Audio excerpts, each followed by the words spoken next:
市长候选人卢秀燕扫街车队回到市区冲刺备票，沿途不少民众热情回应。拜托咱们专业积极沙河卢秀燕。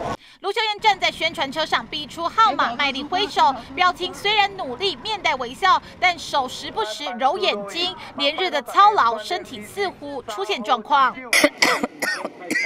幕僚透露，卢秀燕已经感冒好几天，但备票扫街行程满，几乎没有时间休息，每天睡不到4个小时。虽然很累，但仍然不忘记关心空污和周遭人的身体状况。一现身，立刻发放口罩。今天空气很不好哈，空污非常的严重，人民在受害，人民在受苦啊，就是要向执政党来挑战啊，控诉民进党给我们这样一个脏空气，所以我们非赢不可。请辞立委后第一天上街，卢秀燕展现破釜沉舟的决心，就算身体些微不适，声音沙哑，还是得强打精神，把握时间拼选战，全力争取支持。接着询问詹景成 SNG 小组台中采访报道。